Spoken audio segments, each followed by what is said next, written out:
El tema de este video es sistema nociceptivo, lo relacionado al dolor. A lo largo de esta presentación voy a abordar los diferentes nociceptores, los tipos de fibras relacionadas con la transmisión de la información del dolor, los receptores presentes en las terminaciones nerviosas, las vías centrales que transmiten la información del dolor hasta la corteza y diferentes estructuras del sistema nervioso central. Entonces, a diferencia del sistema somatosensitivo, el cual recordemos que se relaciona al tacto, a la vibración, a la propiocepción, está caracterizado periféricamente por la presencia de mecanorreceptores especializados, como los corpúsculos de Pacini, los corpúsculos de Ruffini, los corpúsculos de Meissner, pero en el caso del sistema nociceptivo, de la parte del dolor, únicamente va a estar caracterizado por la presencia de terminaciones libres, ¿ya? Los axones con sus botones axonales que van a estar presentes en diferentes estructuras, sea la piel, sea el músculo esquelético, el músculo cardíaco, el peritoneo que rodea a las vísceras, el periósteo presente en los huesos, ligamentos, tendones, meninges, en diferentes estructuras va a estar presente estas terminaciones libres que van a procesar, van a transmitir la información relacionada con el dolor. Entonces es importante mencionar que de dónde se originan estas fibras nociceptivas, de dónde salen estos axones en el sistema periférico. Vamos a tener dos lugares principales y son los ganglios de las raíces, los ganglios de las raíces dorsales presentes a nivel del sistema nervioso periférico. eh, Adyacente o cercano a la médula espinal como tal. Ya en la raíz dorsal es donde van a estar presentes estas neuronas pseudo unipolares, de las cuales van a partir dos fibras, una que viaja hacia distal, hacia la periferia, y otra que va a ingresar hacia la médula espinal. Esto en cuanto a la transmisión de la información del dolor en el cuerpo, digámoslo, cuello hacia abajo. Mientras que el dolor que se genera a nivel del rostro, a nivel de la cabeza y en el interior de la cabeza, por encima del tentorio, de la tienda del cerebelo, va a estar procesado o más bien las fibras nociceptivas van a partir del ganglio del trigémino, del par craneal número 5, ya el cual sale del puente cerebral. Es importante mencionar además que van a haber otros ganglios que van a principalmente transmitir la información nociceptiva relacionada con las vísceras y también con la orofaringe, como lo son los ganglios del par craneal 9, el glosofaringio, y el 10, es decir, el nervio vago.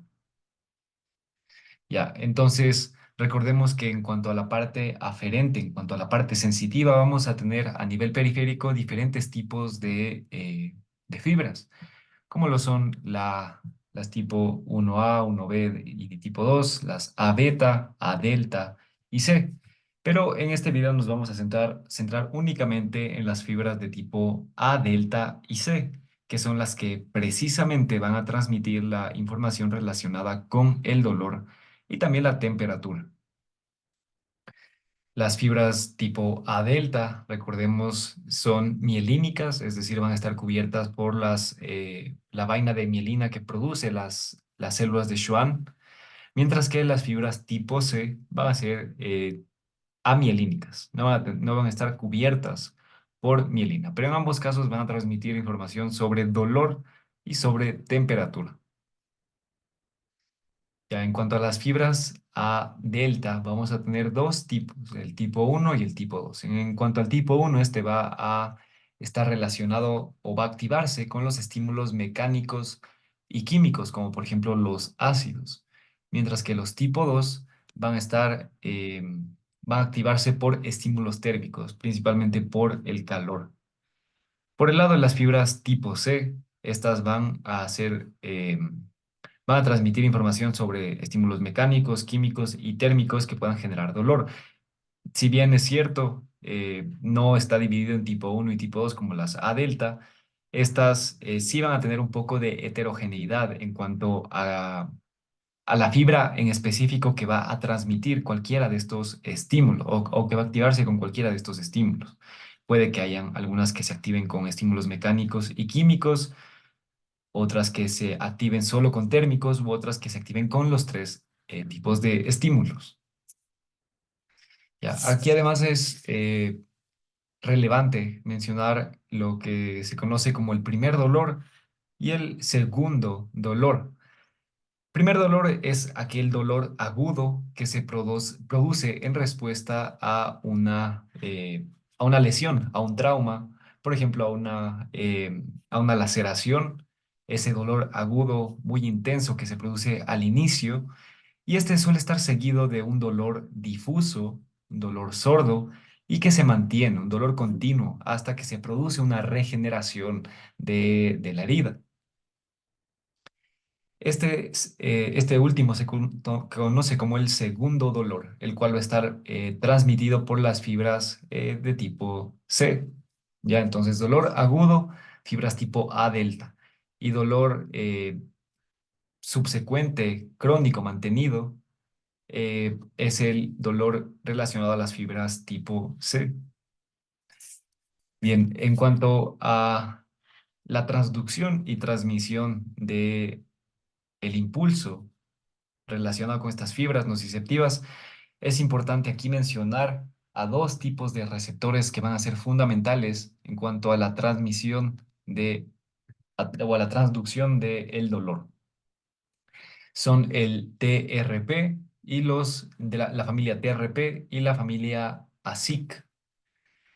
Los receptores TRP y también los receptores ASIC van a estar acoplados a canales de sodio, que también tienen la capacidad de permitir la difusión de calcio. Entonces van a permitir el ingreso de sodio y calcio para la despolarización de la membrana del axón. Ya, entonces, ¿para qué para qué van a ser funcionales cada uno de estos receptores? En cuanto a la familia TRP, estos van a transmitir la información nociceptiva relacionada con estímulos mecánicos y térmicos. Por ejemplo, mecánicos, un golpe contuso, una fractura, son dos ejemplos claros. Bien, entonces, uno que cabe destacar es el TRPV1, el cual es un receptor que se activa con la temperatura, con temperaturas elevadas, pero también se ha visto que se activa con la capsaicina, este compuesto presente en el ají, el cual genera esta sensación de ardor, como si la boca estuviera quemando después de comer comida picante. Bien, entonces esa es la base. Pero vemos que hay diferentes tipos de receptores dentro de esta familia que van a activarse con diferentes tipos de estímulos, tanto mecánicos como térmicos. En cuanto a los receptores ASIC, vamos a tener ASIC 1, 2, 3, 4 y se han descrito o se siguen describiendo varios tipos de receptores dentro de esta familia. Estos principalmente se van a activar con ácidos. Bien, entre ellos podemos destacar, por ejemplo, al ácido láctico, pero obviamente aplica para todos los ácidos, para en general los protones. Los protones en elevada concentración van a activar los hidrogeniones van a activar a este receptor ASIC. Y aquí quiero poner el ejemplo del receptor ASIC 3. Al inicio de la carrera de medicina me preguntaba por qué el hecho de que no llegue oxígeno al miocardio en un paciente que tiene un infarto agudo del miocardio produce dolor, porque un paciente que tiene isquemia en el miocardio tiene dolor del pecho. Esto se explica por estos receptores ASIC3 que están presentes en el miocardio, en los cuales, producto de la isquemia, recordemos que ahí se produce un metabolismo anaerobio, en el cual se elevan los niveles de ácido láctico.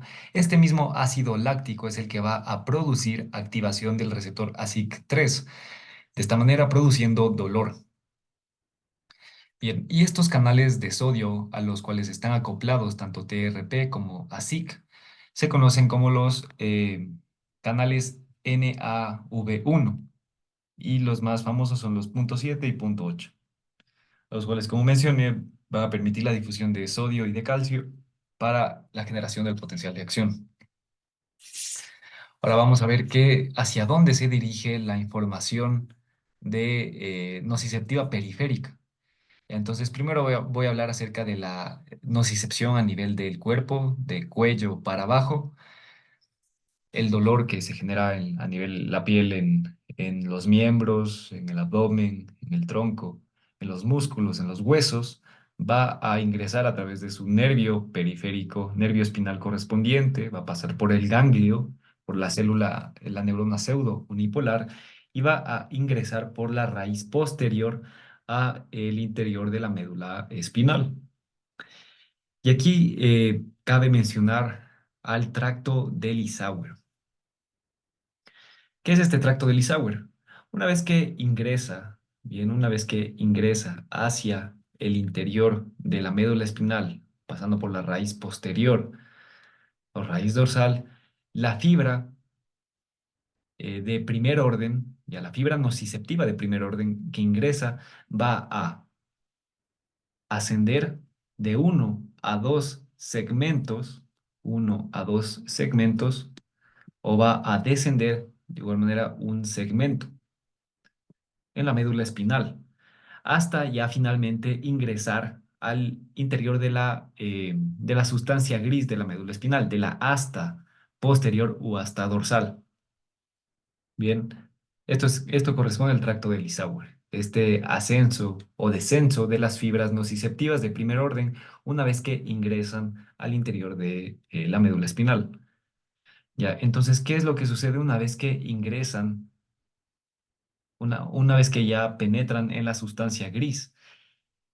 Las fibras nociceptivas de primer orden, las que salen de la célula pseudo unipolar, van a hacer sinapsis en las láminas de Rexed, en específico en las láminas 1, 2 y 5. Ya tanto fibras C como fibras A delta van a hacer sinapsis en estas láminas de Rexed. Y una vez que hacen sinapsis en estas láminas de Rexed, van a las fibras en este caso ya la neurona de segundo orden, ya la neurona de segundo orden que hizo sinapsis con esta neurona de primer orden en las láminas de Rexed, va a emitir su axón, el cual se va a decusar, es decir, va a cruzar la línea media, va a volverse contralateral y va a ascender hacia el tálamo y diferentes estructuras en el tronco encefálico a través de la porción anterolateral de la médula espinal, de la sustancia blanca de la médula espinal. Esto se va a conocer como el tracto espinotalámico anterolateral. Algo curioso eh, a mencionar aquí es que las neuronas presentes en la lámina de Rexed número 5, hay varias que pueden hacer sinapsis tanto con con fibras que proceden de, por ejemplo, la piel, del músculo, de las estructuras más eh, superficiales en el cuerpo, pero que adicionalmente van a hacer sinapsis con las neuronas de las fibras de primer orden de, eh, de neuronas viscerales, ya las que llevan la información nociceptiva de, por ejemplo, el corazón, por ejemplo, la vesícula biliar. Y entonces esto puede parcialmente explicar el dolor referido, que por ejemplo cuando a un paciente le duele, tiene una coledocolitíasis o una colecistitis y hay dolor a nivel de la vesícula biliar, el por qué al paciente le va a doler el hombro, le va a doler la escápula ipsilateral, puede deberse a esta sinapsis que hace la neurona de segundo orden con las fibras que están procedentes del hombro y también procedentes de la vesícula biliar.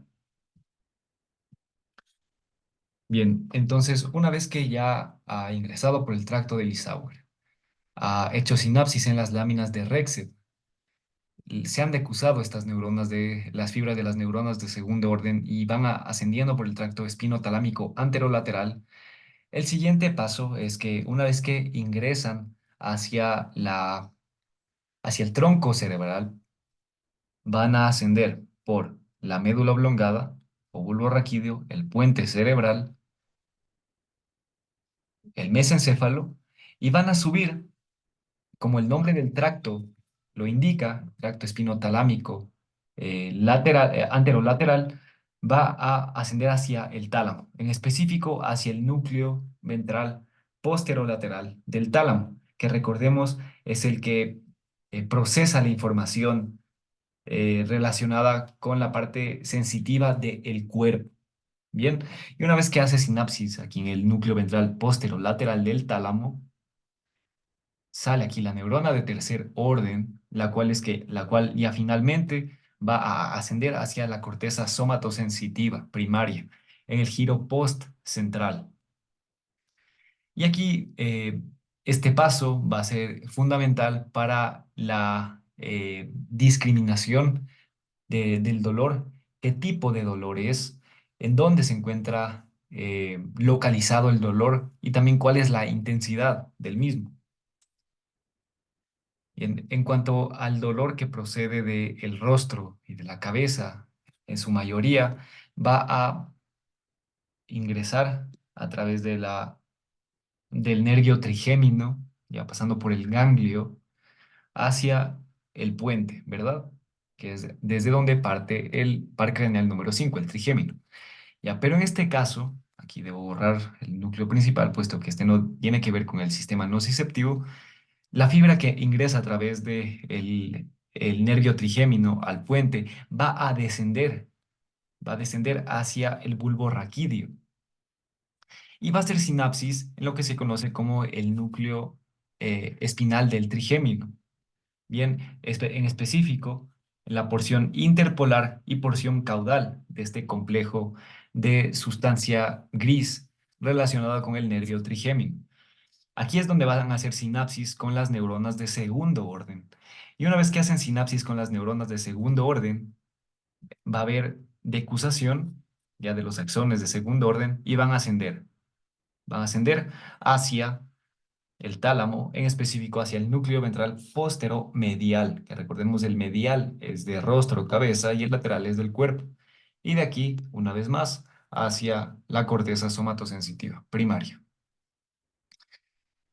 Se han descrito adicionalmente vías paralelas, ya pueden ser ramas colaterales eh, de estos axones que se dirigen hacia el tálamo y hacia la corteza somatosensitiva, que además de estas estructuras van a hacer sinapsis en otros lugares del sistema nervioso central, como lo son la sustancia gris periacueductal, que se relaciona con la modulación del dolor. La sustancia gris periacueductal es importante para modular el dolor que está ascendiendo hacia la corteza y de esta manera disminuir el dolor o la información que ingresa hacia la corteza. Esta estructura puede ser importante en la respuesta que tenemos los humanos a los opioides. Bien, también va a ser sinapsis a nivel del locus cerúleo presente en el puente y en el bulbo raquídeo, que puede asociarse a la respuesta simpática que se tiene al dolor. También va a hacer sinapsis en el cíngulo, perdón, en el cíngulo y en la ínsula, y esto puede relacionarse a la respuesta afectiva que tenemos hacia el dolor. Y por último, va a hacer sinapsis en el hipotálamo, lo cual puede asociarse con las respuestas viscerales que tenemos hacia el dolor, como por ejemplo la taquicardia, la sudoración, entre otros. Y de igual manera el incremento de la presión arterial. Ya, entonces una vez dicho todo esto, una vez hemos concluido con las vías centrales relacionadas con el dolor, el último tema que quiero tocar en este video corresponde a la sensibilización. Comencemos por sensibilización periférica. Para dar un poco más de contexto a este aspecto, consideremos que cuando nos hacemos una lesión, digámoslo, en el brazo, nos quemamos, nos cortamos, es posible o muchas veces pueden haber notado que cuando esto ocurre y nos tocamos levemente, suavemente, a nivel de donde se encuentra esta lesión, esto nos va a generar dolor. Pero cuando no hay herida o cuando ya se regenera la herida y hacemos exactamente lo mismo, nos tocamos con la misma fuerza en donde antes estaba la lesión, ya no va a haber dolor. Esto se conoce como alodinia o como hiperalgesia, cuando un estímulo no nociceptivo, como lo puede ser tocar suavemente la piel, genera dolor. Y esto suele producirse después de que hubo una lesión inicial. Y esto se responde mediante la sensibilización. Vamos a ver en qué consiste. Entonces, el estímulo doloroso, como en este caso sería el corte, va a generar activación de la terminación axonal, ¿verdad? Va a ingresar sodio, va a ingresar calcio a través de, en este caso sería el receptor TRP, y se va a despolarizar la célula. Esto además va a producir a nivel de donde está la lesión, a nivel de donde está la terminación axonal, la liberación de dos péptidos importantes, que son la sustancia P y el péptido relacionado al gen de la calcitonina. Esto va a ser liberado por la terminal axonal. Pero en respuesta a la lesión y a la inflamación por el corte, tanto las células lesionadas como los leucocitos van a liberar factor de necrosis tumoral alfa, interleucina 6, interleucina beta, va a activarse o va a producirse más ciclooxigenasa 2, lo cual va a producir prostaglandinas, y todas estas sustancias que acabo de mencionar van a actuar a nivel de receptores presentes en la membrana axonal, en la terminación nerviosa.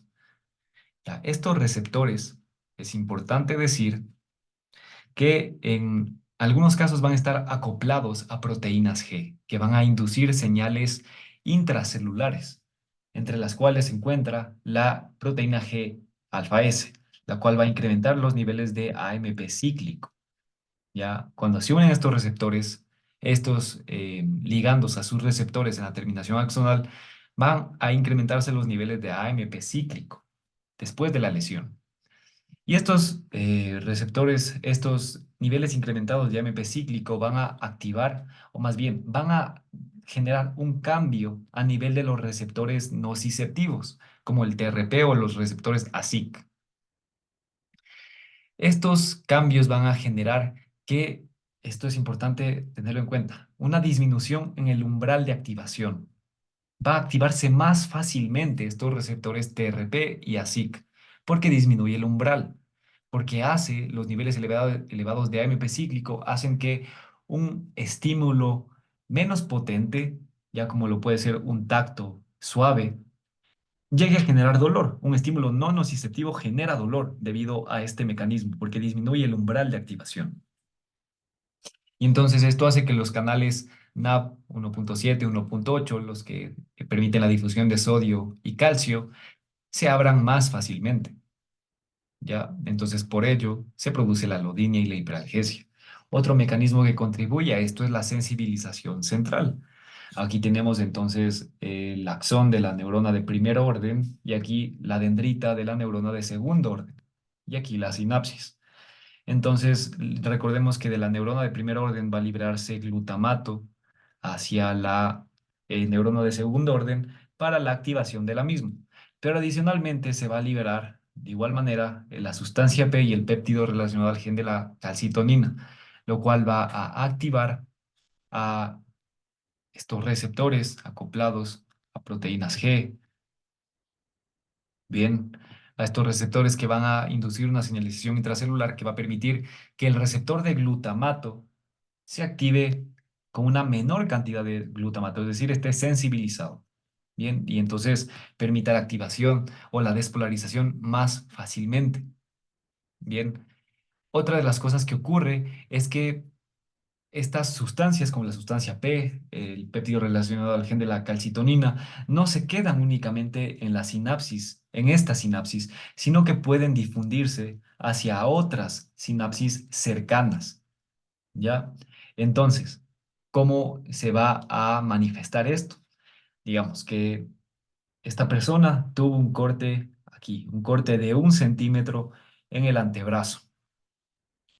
Bien, pero debido a esto, debido a este mecanismo de sensibilización periférico y central, en el cual en la parte central en particular se van a difundir estos péptidos hacia otra sinapsis, entonces va a producirse sensibilización en unas sinapsis que están apartadas de las relacionadas a donde se produjo el corte. Entonces es posible que ahora el dolor tenga un radio ya no de 1 centímetro, sino de, pongamos, unos 4 centímetros.